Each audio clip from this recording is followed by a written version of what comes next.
A las 6:20 de la mañana, Madrid todavía tenía las ventanas oscuras y las aceras recién lavadas por los camiones municipales. En el ático de Julián Valente, en cambio, ya sonaba la cafetera. El aparato expulsaba vapor con un silbido breve, y el olor del café tostado se mezclaba con el del limpiador de madera que Elena Soler había usado en la biblioteca. Elena dejó 2 camisas planchadas sobre el respaldo de una silla, alineó los gemelos junto al reloj y recogió una copa vacía del alféizar. Julián había vuelto tarde. Otra cena de inversores, otra botella abierta que apenas había probado, otro traje abandonado sobre el sofá como si alguien pasara detrás de él recogiendo las horas que iba tirando. En una esquina de la biblioteca había una fotografía que no combinaba con el resto del ático. No tenía marco de plata ni cristal antirreflejos. Era una foto pequeña, algo amarillenta, de una mujer sentada en un banco de parque. Sonreía con una bufanda clara al cuello y sostenía un libro abierto sobre las rodillas. Elena limpió el marco con la manga del delantal, sin tocar el cristal con el paño húmedo. «Siempre la dejas en el mismo sitio», dijo Julián desde la puerta. Elena se volvió. Él llevaba el pantalón del traje y la camisa desabrochada en el cuello. Tenía el cabello todavía mojado y miraba el teléfono mientras hablaba.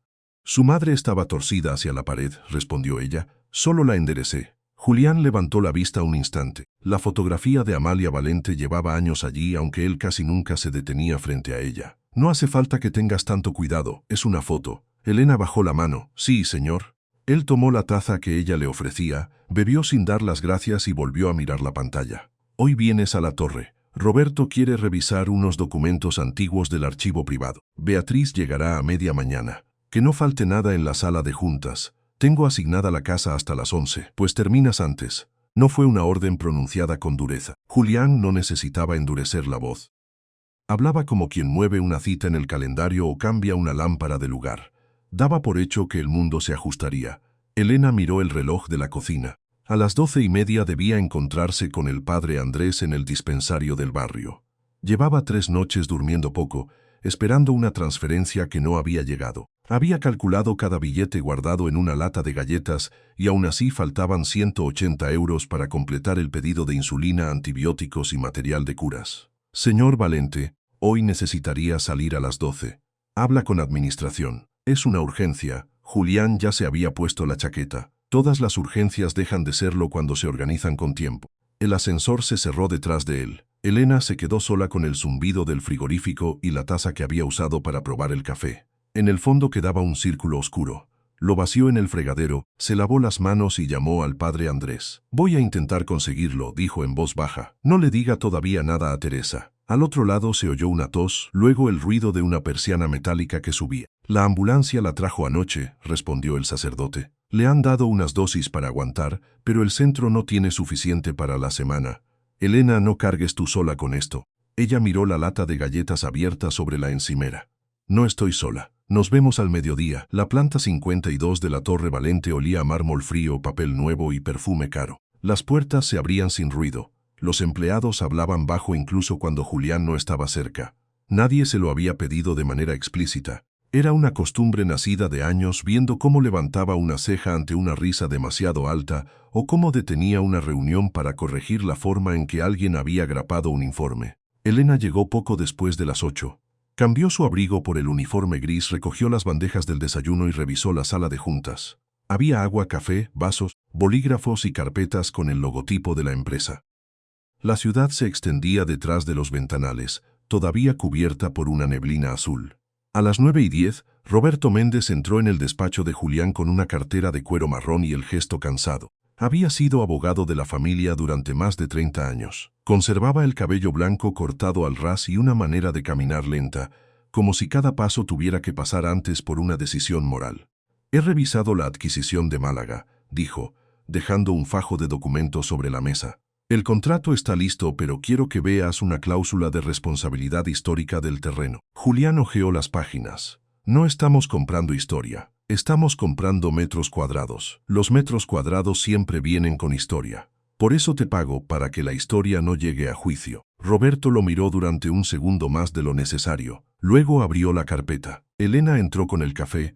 Julián hablaba por el teléfono de sobremesa mientras señalaba una cifra del contrato. Cuando ella se acercó, él estiró el brazo de golpe para tomar un informe. El dorso de su mano chocó contra la taza. El café se volcó sobre la esquina de los documentos. Corrió entre las hojas y goteó hasta la alfombra. Elena dejó la bandeja y tomó unas servilletas. Lo siento, déjeme retirarlo. Julián colgó el teléfono, no alzó la voz, pero todo el despacho pareció quedarse más frío. ¿Sabes qué es esto? El contrato de Málaga. 6 meses de trabajo, 14 firmas, 2 bancos y 3 fondos esperando una copia limpia antes de las 10. Puedo llevarlo a reprografía.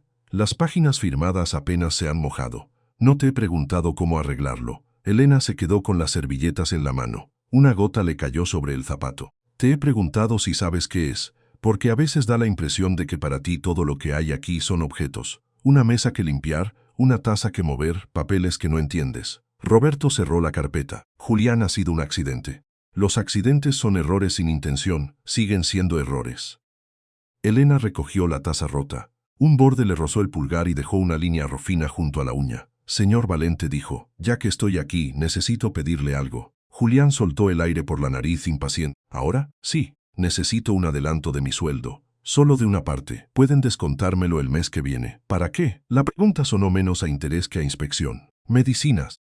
Hay una persona enferma y el pedido debe pagarse hoy.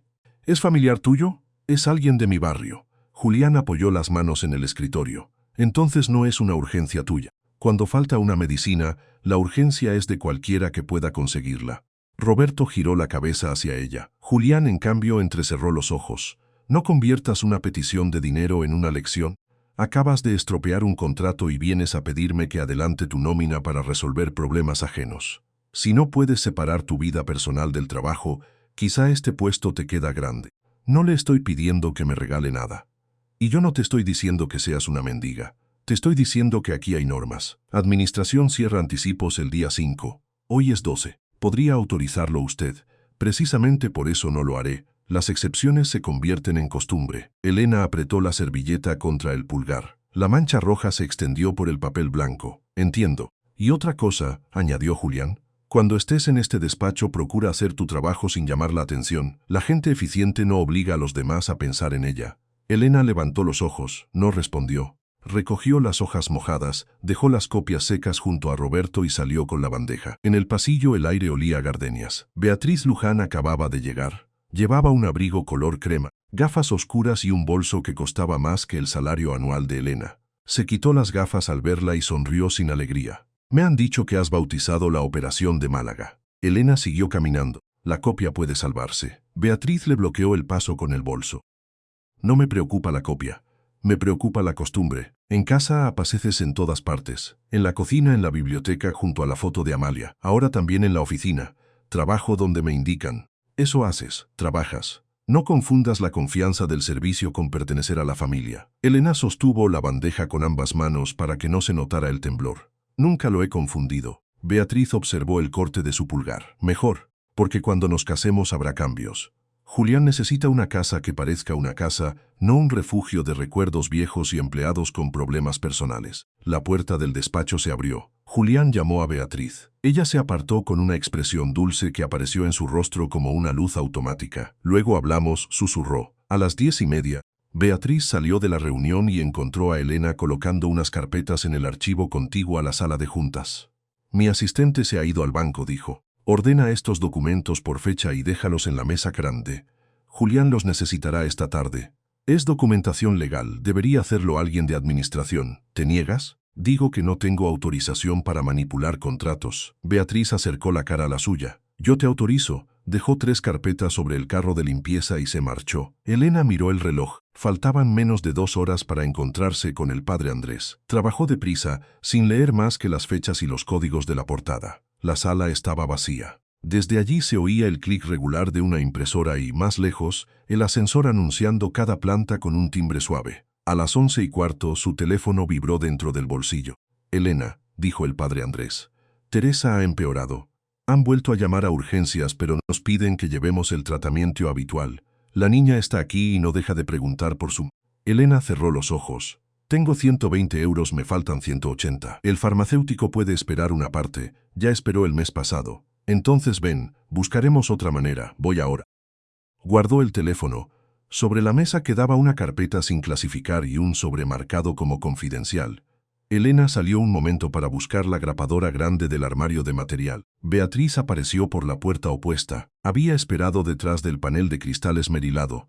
Entró sin prisa, abrió la carpeta superior y tomó el anexo original de garantías. Miró hacia el pasillo, dobló el documento y lo introdujo en la trituradora. Las cuchillas comenzaron a girar con un zumbido grave. El papel desapareció en tiras blancas. Después volcó medio vaso de agua sobre las otras carpetas. No fue un gesto impulsivo. Lo hizo despacio, cuidando que el líquido alcanzara las firmas azules sin mojar la mesa en exceso. Dejó el vaso en el mismo lugar y salió. Elena regresó con la grapadora. El sonido de la trituradora todavía bajaba de velocidad. Vio el agua, las hojas pegadas, la luz roja del aparato. Se quedó inmóvil, buscó con la mirada una cámara. Había una en el pasillo, pero ninguna dentro de la sala. La puerta de servicio estaba entornada. No, murmuró. Sacó algunas tiras de la papelera de la trituradora. Reconoció el sello notarial. En ese momento volvió a sonar el teléfono. No necesitó contestar para saber qué había ocurrido. Aún así, lo hizo. Elena, la ambulancia ya está aquí, dijo el padre Andrés. Si puedes traer el dinero o las medicinas, ven ya. Ella miró las carpetas mojadas. Podía quedarse, llamar a Julián, intentar explicar algo que Beatriz negaría. Podía esperar a que revisaran la cámara del pasillo, aunque la puerta de servicio quedaba fuera de ángulo. Podía perder el trabajo. Podía perder media hora. Pensó en Alba, la hija de Teresa, sentada en una silla de plástico con las piernas demasiado cortas para tocar el suelo. Metió las tiras de papel en un sobre, cerró la sala y caminó hacia el vestuario. No se cambió. Tomó su abrigo, el bolso pequeño y una llave de latón que llevaba atada a una cinta dentro de la cartera. Antes de salir pasó por la recepción. «Tengo que ausentarme», dijo a la secretaria. «Es una emergencia médica. He dejado una incidencia en la sala de juntas. Por favor, avise al señor Méndez». «¿Has hablado con el señor Valente? No puedo esperar». Beatriz observaba desde el fondo del pasillo. Elena la vio reflejada en la pared de cristal. No se acercó a ella. Pulsó el botón del ascensor y esperó mientras las puertas se abrían. ¿Te vas sin permiso?, preguntó Beatriz, lo bastante alto para que la oyera la recepción. Elena se volvió. «Me voy porque hay una persona que no puede esperar». «Entonces no cuentes». Volver las puertas se cerraron. Durante el descenso, Elena apoyó la frente en el espejo del ascensor. La luz blanca hacía más visibles sus ojeras. Respiró hondo 2 veces y llamó a una casa de empeños cerca de Lavapiés. «Soy la mujer de los pendientes antiguos», dijo. «Sí, los de perla. Voy de camino». Cuando salió a la calle, el viento le levantó el borde del uniforme gris. Echó a correr hacia el metro, con el abrigo abierto y el pulgar todavía envuelto en una servilleta manchada de café y sangre. El caos tardó menos de 20 minutos en llegar al despacho de Julián. La secretaria entró con la cara pálida y anunció que faltaba un anexo original del contrato de financiación. Detrás de ella, Beatriz sostenía las carpetas húmedas como si llevara una prueba criminal. «Estaban así», dijo. Elena era la única persona en la sala. Julián se levantó de golpe.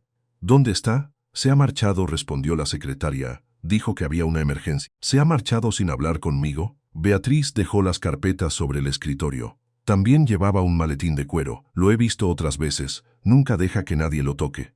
Roberto, que seguía revisando el contrato del café, levantó la cabeza. «Elena no ha traído ningún maletín esta mañana». «Lo tenía en el vestuario», replicó Beatriz. «Puede haberlo recogido al salir». «¿Cómo sabes qué tenía en el vestuario?» Beatriz se encogió de hombros. «Porque presto atención a lo que ocurre a mi alrededor. Algo que por lo visto nadie más hace». Julián llamó a seguridad.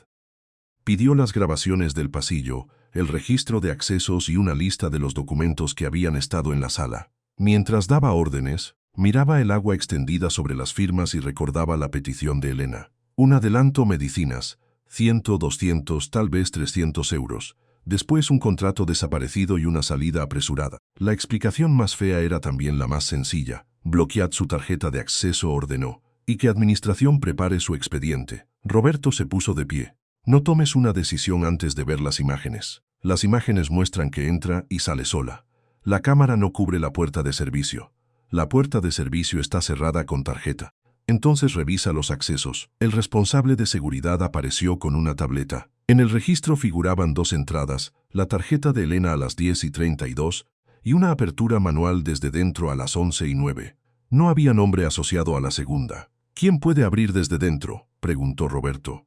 «Cualquiera que ya esté en la sala», respondió el guardia. «O alguien que entre por la puerta principal y salga por la de servicio», añadió Roberto. Beatriz cruzó los brazos. «Esto es ridículo. La estáis protegiendo porque pone cara de mártir. ¿El documento falta? Ella necesitaba dinero y se fue corriendo. No hace falta un juez para sumar 2 y 2. Julián miró a Roberto. El abogado no dijo nada, pero su desaprobación estaba en la forma en que había apretado los labios. ¿Tenemos su dirección?, preguntó Julián. La secretaria asintió. En Vallecas. ¿Vas a ir tú?, preguntó Beatriz. Voy a recuperar lo que pertenece a la empresa. Llama a la policía. Todavía no. Julián tomó las llaves y salió sin ponerse el abrigo. En el ascensor vio una mancha de café seca en el puño de su camisa. La frotó con el pulgar hasta extenderla más. El Mercedes avanzó por la M30 bajo un cielo gris. Julián conducía con una mano y con la otra respondía mensajes de seguridad. Ninguna cámara mostraba a Elena llevándose una carpeta.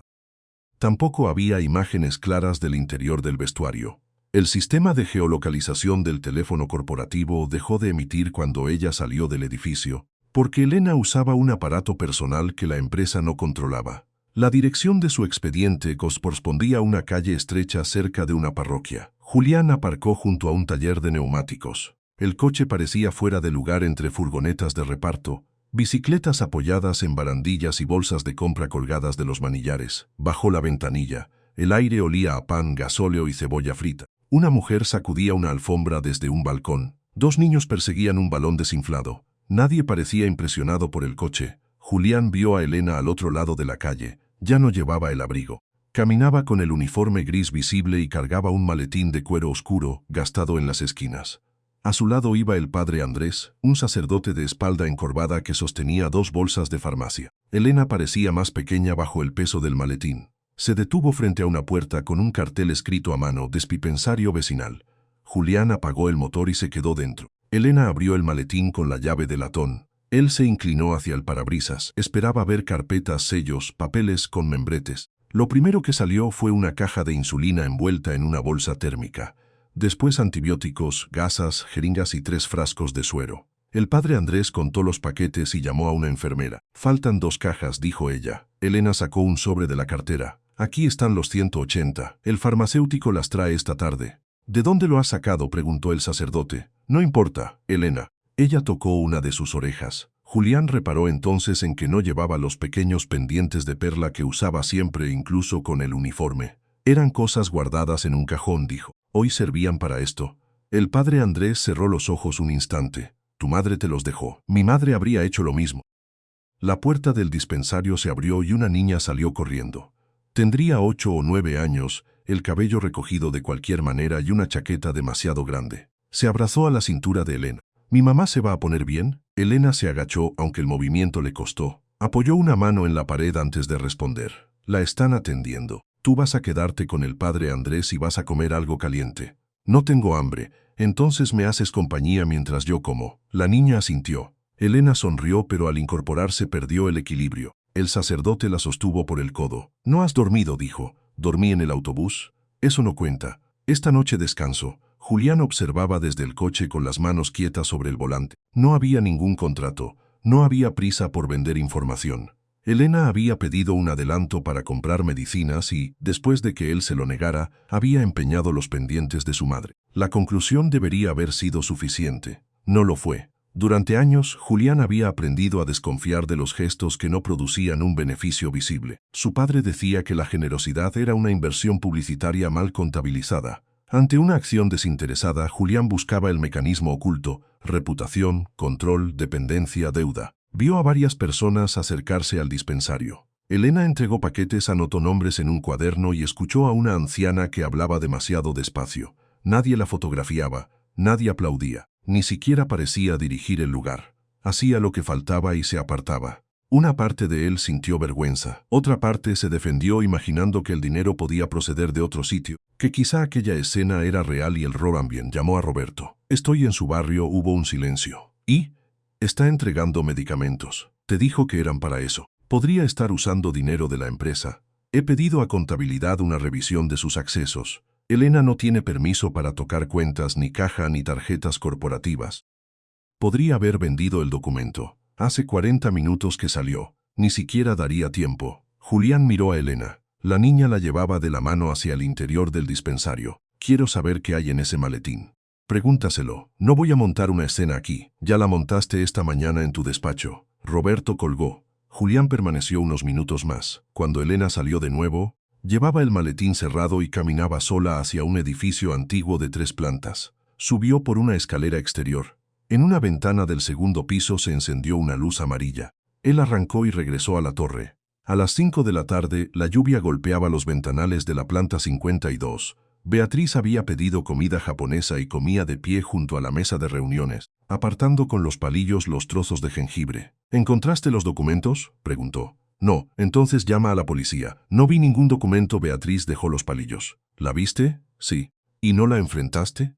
Eso no demuestra nada. La gente como ella sabe construir una escena, un cura, unos niños, unas cajas de medicinas. Es perfecto para dar pena. Julián la miró. ¿La gente como ella? Beatriz sonrió, pero tardó un segundo en encontrar el gesto correcto. La gente que vive de despertar culpa en quienes tienen más. Roberto entró sin llamar. Llevaba varias hojas impresas. El anexo destruido tiene copia digital y validez notarial, dijo. No hay daño irreversible. Tampoco hay rastro de que Elena haya accedido a ningún documento desde un ordenador, fotografiado archivos o enviado correos. Pudo llevarse el original, insistió Beatriz. Pudo hacerlo cualquiera que entrara en la sala. Roberto dejó otra hoja sobre la mesa. La cerradura de la puerta de servicio registró presión desde fuera a las 11:07. Alguien intentó abrir sin tarjeta. 2 minutos después, la puerta se abrió desde dentro. La cámara del pasillo muestra tu reflejo en el cristal a esa hora, Beatriz. Ella ni siquiera miró el papel. Pasé por allí. Eso no significa que entrara. No, solo significa que mentiste cuando dijiste que estabas con tu asistente en la planta 48. Julián volvió la cabeza hacia ella. ¿Dijiste eso? No recuerdo cada minuto de mi mañana. Yo sí, dijo Roberto, porque estaba revisando un contrato mientras una mujer pedía 200 euros para medicinas y tú esperabas en el pasillo. Beatriz empujó el plato. Esto es absurdo. ¿Ahora vais a ponerme bajo interrogatorio por una criada? Julián se acercó a la ventana. La ciudad estaba borrosa detrás de la lluvia. Durante un momento vio reflejados los 3 rostros en el cristal. Roberto inmóvil, Beatriz crispada y él en medio, todavía sin decidir de qué lado estaba. Quiero el informe completo de seguridad, dijo. Y hasta entonces nadie llama a la policía. Julián, protestó Beatriz. Nadie. A las 7:30 la mayoría de los empleados se había marchado. Las luces del pasillo se apagaban por tramos. Julián seguía en el despacho con el contrato abierto frente a él, aunque llevaba 10 minutos leyendo la misma cláusula. Recordó a Elena diciendo que la urgencia era de cualquiera que pudiera conseguir la medicina. Recordó su propia respuesta. Las excepciones se convierten en costumbre. En la alfombra quedaba una sombra húmeda donde se había derramado el café. El personal de limpieza nocturno había colocado una máquina pequeña para secarla. Su zumbido llenaba el despacho. Roberto estaba en la antesala hablando por teléfono. Beatriz se había ido después de una discusión breve, dejando sobre el sofá el olor de su perfume. A las 8:12, el ascensor emitió un timbre. Elena apareció al fondo del pasillo con el maletín de cuero en una mano. Llevaba el abrigo mojado y el uniforme arrugado. Caminaba despacio, rozando la pared con los dedos. La recepcionista nocturna se levantó para ayudarla, pero Elena negó con la cabeza. Tengo que hablar con el señor Valente. Julián salió del despacho. ¿Qué haces aquí? Ella se detuvo a unos metros. Tenía los labios sin color. Vengo a entregar algo que le pertenece, o que usted cree que le pertenece. Elena, siéntate. Primero tiene que escuchar. Roberto se acercó. Al ver el maletín, perdió por un instante la calma. ¿Por qué lo has traído? Ya no puedo seguir guardándolo sola. Elena dio otro paso. El maletín golpeó contra su rodilla. Intentó sujetarse al borde de una consola, pero la mano resbaló. Julián alcanzó a ver cómo sus ojos perdían el enfoque antes de que el cuerpo se doblara. Corrió y la sostuvo por los hombros. Aún así, las rodillas de Elena golpearon el mármol. El maletín cayó de lado con un sonido seco. Elena no respondió. Julián la tumbó con torpeza. Su piel estaba fría y la respiración era tan leve que tuvo que acercar la cara para sentirla.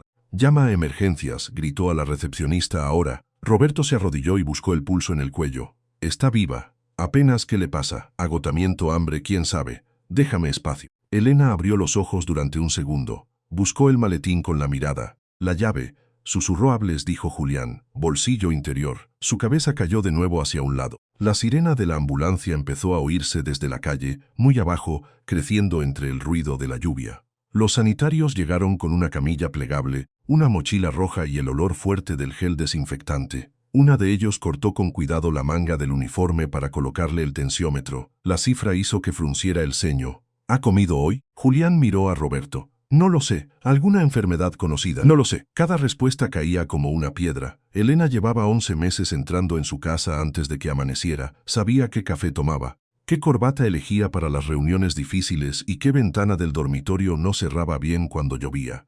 Él no sabía si ella desayunaba. La sanitaria abrió una vía en el brazo de Elena y ordenó el traslado inmediato.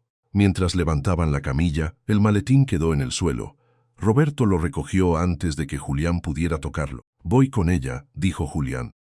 No, respondió el abogado. Yo iré. Tú vas a abrir esto y vas a leer hasta el final. Elena dijo que me pertenecía. Elena dijo que creías que te pertenecía. Roberto sacó la cinta con la llave del bolsillo interior del abrigo. La puso en la mano de Julián y se inclinó hacia él. No llames a Beatriz, no llames a tu padre. Aunque esté muerto en tu cabeza desde hace años, no llames a nadie para que te diga qué pensar. Abre el maletín. Las puertas del ascensor se cerraron detrás de la camilla. Julián volvió al despacho. El aparato que secaba la alfombra seguía zumbando. Lo apagó. El silencio fue inmediato y desagradable. Colocó el maletín sobre la mesa baja. El cuero estaba cuarteado alrededor de la cerradura. La llave giró con dificultad. Dentro había 3 carpetas sujetas con una cinta verde, un sobre amarillento, varias libretas de cuentas y una fotografía igual a la que descansaba en la biblioteca del ático. En esta, Amalia Valente estaba de pie junto a una joven Elena, ambas frente a una casa baja con parras en la fachada. Julián tomó la primera carpeta. La escritura tenía fecha de 1987. El terreno sobre el que se levantaba la Torre Valente pertenecía entonces a una cooperativa de 7 familias. Entre los apellidos figuraba Soler. Había planos, recibos de impuestos y una sentencia que reconocía a Mateo Soler, abuelo de Elena, como titular mayoritario después de que los otros socios le cedieran sus derechos para evitar un embargo. La segunda carpeta contenía un contrato de compraventa firmado por el padre de Julián. El precio parecía ridículo incluso para la época. En el margen había una anotación de un notario. Comparecencia realizada bajo representación provisional. Más abajo, un informe médico demostraba que Mateo Soler estaba hospitalizado e incapacitado el día en que supuestamente había firmado. Julián pasó las páginas más deprisa. Encontró cartas de reclamación devueltas, fotografías de una demolición, denuncias archivadas y copias de transferencias a un funcionario municipal. La empresa Valente había construido su primera gran promoción sobre un terreno adquirido mediante una firma falsa. La torre, los créditos posteriores y buena parte de la expansión europea habían nacido de aquel fraude. En la última carpeta había un informe reciente, firmado por 2 peritos independientes. Confirmaba la autenticidad de las escrituras y calculaba el alcance de una posible demanda. El patrimonio de Valente podía quedar congelado durante años. Los bancos retirarían líneas de crédito. Los accionistas exigirían responsabilidades. Elena tenía documentos suficientes para reclamar la propiedad del suelo, indemnizaciones y una parte sustancial de los beneficios obtenidos desde la construcción. También había una hoja escrita por ella. No era una amenaza, era un borrador de acuerdo. Elena proponía crear un fideicomiso que mantuviera la empresa en funcionamiento, protegiera a los empleados y destinara una parte de los beneficios a indemnizar a las familias expulsadas. Renunciaba a pedir el cierre de la torre y exigía una auditoría pública, viviendas para los afectados que siguieran vivos y un dispensario permanente en el barrio. Julián se sentó, leyó el documento 2 veces. En una de las libretas encontró los gastos del dispensario: cajas de antibióticos, alquiler, electricidad, alimentos. Las cantidades estaban anotadas con letra pequeña. Al lado de cada ingreso figuraba su origen: limpieza, turno de noche, costura, traducciones. No aparecía un solo pago de Valente. La última libreta llevaba el nombre de Amalia. Julián tardó en abrirla. Dentro había recibos de una clínica privada, cuotas de un préstamo y cartas de su madre. Amalia había financiado en secreto una beca para Elena cuando la joven tenía 19 años. Años más tarde, durante su enfermedad, el padre de Julián había cancelado varios tratamientos y se había negado a pagar una deuda contraída a nombre de ella. Temía que los gastos afectaran una operación empresarial. Amalia había pedido ayuda a una pequeña cooperativa médica vinculada al barrio de Elena. Tras la muerte de Amalia, la deuda quedó sin saldar. Elena había vendido una parcela heredada fuera de Madrid y había asumido las cuotas restantes para que el nombre de la mujer que la ayudó no acabara en una reclamación pública. Los pagos se extendían durante casi 10 años. Algunos meses eran de 50 euros, otros de 300. Había periodos sin anotaciones y después pagos dobles. En el fondo del maletín, bajo una tela azul, estaba la carta final de Amalia. Julián reconoció la letra antes de leer la firma. Era inclinada, con las aes demasiado abiertas. La carta no hablaba de negocios. Amalia pedía perdón a Elena por no haber detenido a su marido cuando todavía podía hacerlo. Decía que había descubierto demasiado tarde el origen del terreno y que había guardado copias de los documentos para protegerlas. Le rogaba que no confundiera la piedad con la obligación. Le pedía que viviera su propia vida. La última frase estaba dirigida a Julián. Decía que si algún día su hijo encontraba aquella carta, debía saber que el apellido Valente no le daba derecho a quedarse con lo que otros habían perdido. Julián dejó el papel sobre la mesa, se llevó las manos a la cara. No lloró de inmediato. Primero sintió una presión seca en el pecho, una dificultad para tragar, el cuerpo tratando de mantener en pie algo que ya se había roto. El ascensor sonó de nuevo. Beatriz entró en el despacho sin esperar permiso. Llevaba el cabello húmedo por la lluvia y la expresión irritada. «He visto una ambulancia. ¿Qué ha hecho ahora?» Julián no contestó. Ella vio el maletín abierto. «Ahí están los documentos», se acercó a la mesa. Julián puso una mano sobre la carpeta. «No los toques». Beatriz se detuvo. «¿Qué ocurre?» «La cámara te muestra entrando en la sala de juntas. Ya te dije que pasé por allí». Seguridad ha recuperado el vídeo de un reflejo en la puerta. Llevabas el vaso en la mano. También encontraron fibras de tu pañuelo dentro de la trituradora. La información era todavía incompleta, pero bastó para que Beatriz mirara hacia la puerta. «No puedes demostrar que yo destruyera nada. Acabas de demostrar que sabes que se destruyó. Todo el mundo lo sabe. No. Dijimos que faltaba un anexo, no que estuviera en la trituradora». Beatriz apretó el bolso contra el costado. «Julián, escucha. Esa mujer se estaba metiendo demasiado en tu vida. Tu madre, tu casa, tus empleados. Siempre con esa manera de mirarte como si supiera algo que tú no. Solo quería que la echaras. Por eso mojaste los documentos. No iba a causar un daño real. Hay copias. Tú mismo lo sabes. La acusaste de robo. Necesitabas una razón que no pudieras discutir». La frase quedó suspendida entre ambos. Julián miró el uniforme gris de Elena doblado sobre la camilla en su memoria, el pulgar cortado, los pendientes ausentes. «La despedirás de todos modos cuando leas lo que haya ahí», continuó Beatriz. «Esa gente siempre quiere algo. Ella podría quedarse con la torre». Beatriz parpadeó. Julián abrió la primera escritura y la dejó frente a ella. «El terreno era de su familia. Mi padre falsificó la venta. Elena tiene pruebas suficientes para detener la empresa mañana». Beatriz leyó 2 líneas. Su rostro cambió, no por culpa ni por sorpresa, sino por cálculo. «Entonces no puede salir de este edificio con esos papeles». Julián levantó lentamente la mirada. «¿Qué has dicho?» «Piensa. Si presenta una demanda perdemos todo. Habla con Roberto, comprad su silencio. O encontrad una cláusula, una prescripción, cualquier cosa. Pero esos originales deben quedarse aquí». Beatriz dio un paso hacia el maletín. Julián se interpuso. «Elena está en una ambulancia porque lleva meses trabajando de noche para comprar medicinas. Esta mañana me pidió un adelanto y se lo negué. Tú la acusaste después de algo que hiciste tú. Y ahora, sabiendo que mi familia le robó, lo primero que se te ocurre es volver a quitarle los documentos». «Lo primero que se me ocurre es protegernos. No hay un nosotros». Beatriz soltó una risa breve, incrédula. «No vas a romper nuestro compromiso por una empleada». Julián se quitó el anillo que llevaba en la mano derecha, un sello antiguo de la familia, y lo dejó sobre el escritorio. «No lo rompo por ella, lo rompo porque te he escuchado. Mi padre tiene capital en 3 de tus proyectos. Que lo retire. Los consejos de administración te cerrarán las puertas. Que las cierren. Estás asustado y no piensas con claridad». Por primera vez en mucho tiempo, sí. Beatriz se acercó tanto que Julián pudo oler la gardenia de su perfume. «Te arrepentirás cuando ella te quite hasta el apellido». Julián pulsó el interfono. «Seguridad, suban al despacho. No te atrevas. Te vas a marchar por la puerta principal. Mañana recibirás por medio de Roberto la cancelación formal del compromiso y la reclamación por los daños causados hoy. Julián, no vuelvas a entrar en mi casa». Los guardias llegaron. Beatriz no gritó. Recogió su abrigo con movimientos lentos, como si todavía pudiera convertir la salida en una elección propia.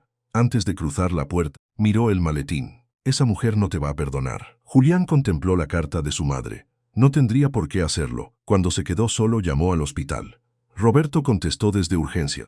«Está estable», dijo. «Deshidratación, anemia y agotamiento severo. La dejarán ingresada». Julián cerró los ojos. «He leído todo. Entonces ya sabes por qué no te lo conté». «No, no lo sé. Tu madre me obligó a prometer que los documentos serían de Elena cuando cumpliera 25 años. Elena me pidió después que no iniciara ninguna acción mientras vivieran ciertos trabajadores y familias que dependían de la empresa. Quería preparar una salida que no hundiera a inocentes. Trabajaba en mi casa.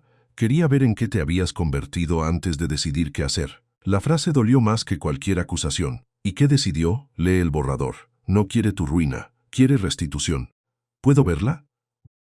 Esta noche no. Roberto ha despertado unos minutos. Lo primero que preguntó fue si el dispensario había recibido las 2 cajas que faltaban. Lo segundo, si tú habías abierto el maletín. No preguntó por su trabajo. Julián miró el despacho. Todo seguía en su sitio. El escritorio, las lámparas, la ciudad detrás del cristal. Sin embargo, nada parecía suyo. Dile que los documentos están seguros. Se lo diré. Y dile que mañana iré, puedes ir. Que quiera recibirte es otra cosa. El hospital olía a lejía, café de máquina y sopa recalentada. Julián llegó a las 9 de la mañana con el maletín sujeto contra el pecho. Había dormido menos de 1 hora. Llevaba el mismo pantalón del día anterior y una camisa sin corbata que había comprado en una tienda abierta toda la noche, porque la suya seguía manchada.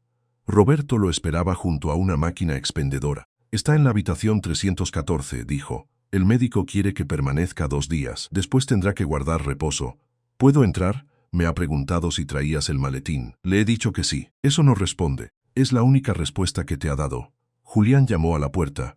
Elena estaba incorporada en la cama, con una manta beige sobre las piernas y una vía en el brazo. Sin el uniforme parecía más joven y, al mismo tiempo, más cansada. Sobre la mesa había una taza de caldo, una mandarina sin pelar y el cuaderno del dispensario. El padre Andrés ocupaba la silla junto a la ventana. Al ver a Julián se levantó. «Voy a buscar café», dijo.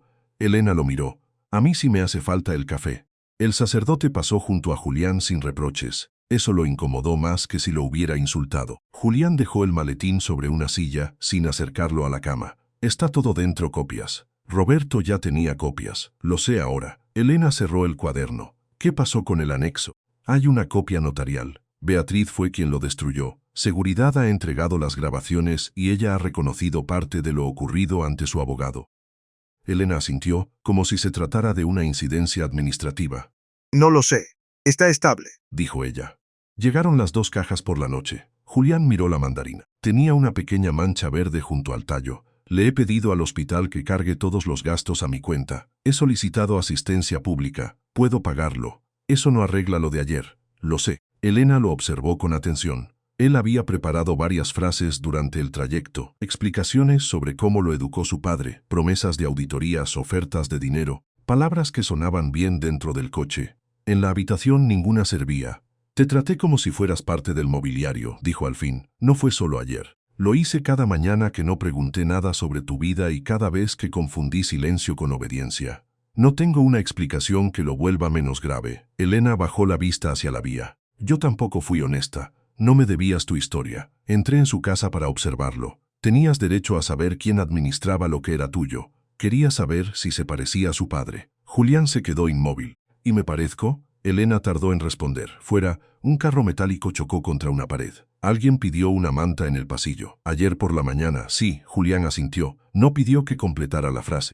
«He leído tu propuesta de fideicomiso», dijo. «La aceptaré sin negociar las condiciones de restitución. No puede decidirlo solo. Convocaré al consejo. Si se oponen, presentaré yo mismo los documentos a la fiscalía y a los bancos. Eso puede dejar a mucha gente sin trabajo. Por eso quiero hacerlo como propones. Auditoría, indemnizaciones, viviendas y el dispensario. La torre seguirá operando bajo un consejo independiente. Tú tendrás la mayoría de control». Elena negó despacio. «No quiero sentarme en su silla. No es mi silla». Ella miró por la ventana. Desde la 3ª planta solo se veía una pared de ladrillo y un trozo de cielo blanco. «Quiero que las familias tengan voz», dijo. «No mi apellido en una placa». «Entonces así será, y los empleados no pagarán por lo que hizo su padre». «No, ni por lo que hizo usted». Julián tragó saliva. «No». Elena extendió la mano hacia el maletín. Julián lo acercó y lo dejó sobre la cama. Ella apoyó los dedos sobre el cuero. «No puedo perdonarlo hoy», dijo. «No he venido a pedirte eso». «Bien». Fue la primera respuesta que sonó a un acuerdo. 10 días después, Julián volvió a Vallecas. Esta vez dejó el Mercedes en un aparcamiento y recorrió a pie las últimas calles. Llevaba zapatos poco adecuados para las baldosas rotas y una bolsa de farmacia en cada mano. El padre Andrés lo encontró frente al dispensario, leyendo 3 veces el mismo número de portal. «Ha venido», dijo el sacerdote. «Roberto me dio la lista de lo que faltaba. Elena se enfadará, porque lo he comprado, Porque ha venido solo una vez y ya cree que puede resolver la despensa. Julián miró las bolsas. Puedo devolverlo. El padre Andrés sonrió. Entre. Y no diga cuánto costó. Dentro, una radio pequeña transmitía un partido antiguo, olía a lentejas y alcohol sanitario. Elena estaba sentada frente a una mesa revisando facturas. Llevaba un jersey azul y tenía el cabello recogido con un lápiz. Al verlo, no sonrió, pero apartó una caja para hacer sitio. Esas bolsas van al armario del fondo, dijo. Julián obedeció. El armario tenía una bisagra suelta. Al abrirlo, la puerta se inclinó hacia él. Esto hay que arreglarlo. Hay un destornillador en el cajón. Julián se quitó la chaqueta, se arremangó y pasó 20 minutos intentando ajustar una bisagra que Elena habría reparado en 5. Cuando terminó, la puerta cerraba peor que antes. Alba lo observaba desde una silla. Está torcida, dijo la niña. Lo sé, Elena lo hace mejor. Elena se acercó, aflojó 2 tornillos, sostuvo la puerta con la rodilla y la dejó recta. No todo se arregla apretando más, dijo. Julián la miró. Ella hablaba de la bisagra, o quizá no preguntó. Durante las semanas siguientes, el Consejo de Valente se reunió 6 veces. 2 directivos dimitieron. Un banco congeló temporalmente una línea de crédito. Los periódicos publicaron fotografías de la antigua demolición y del documento falsificado. Julián declaró ante la fiscalía y entregó los registros de transferencias de su padre. La cotización de la empresa cayó. Algunos socios lo acusaron de destruir su propio legado. Él dejó de usar esa palabra. El acuerdo se firmó 3 meses después en una sala municipal sin mármol.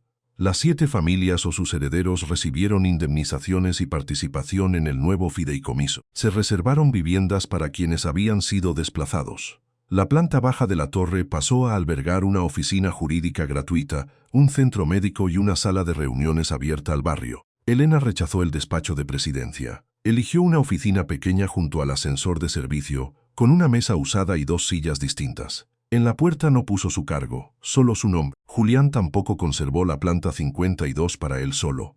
Parte del espacio se convirtió en archivo público de la restitución. El viejo escritorio de caoba fue retirado. Debajo apareció una marca rectangular más clara que ningún pulido logró igualar al resto del suelo. Beatriz llegó a un acuerdo por la destrucción de documentos y dejó de aparecer en los eventos de la empresa.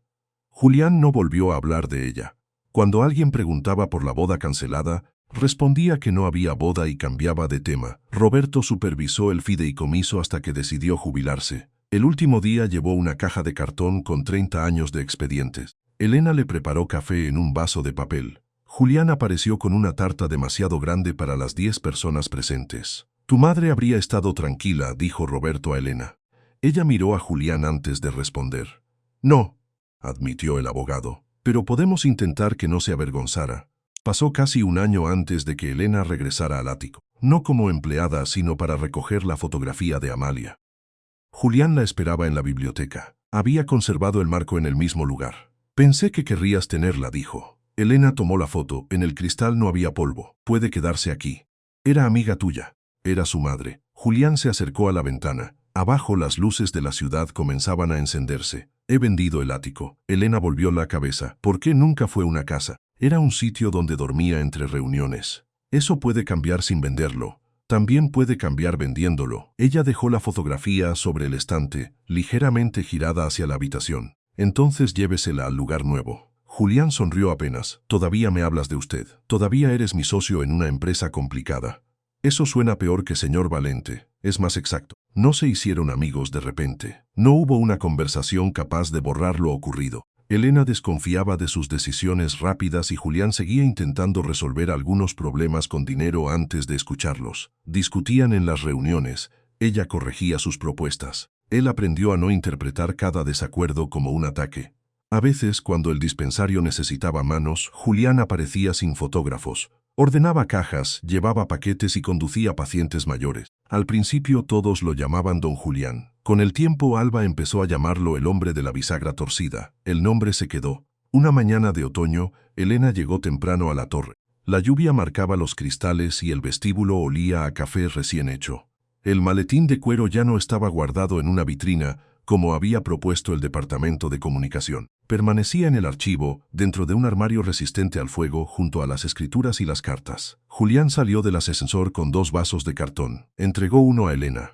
Sin azúcar, dijo. Ella probó el café. Está demasiado fuerte. Eso no me lo habías dicho nunca. Antes no preguntabas. Julián miró el vaso que llevaba en la otra mano. Luego caminó hasta la pequeña cocina del vestíbulo, abrió el grifo y añadió un poco de agua caliente al café de Elena. Volvió sin decir nada. Ella lo probó otra vez y asintió. Las puertas principales se abrieron. Entró una familia que venía a consultar su expediente de restitución, seguida por una enfermera del centro médico y 2 empleados que discutían sobre una entrega. La torre comenzó a llenarse de pasos, voces, ruedas de carros y teléfonos. Elena dejó el vaso sobre el mostrador y fue a recibir a la familia. Julián se quedó un momento observando la marca circular de café que había quedado en la tapa de cartón. Después tomó una carpeta del mostrador y caminó tras ella.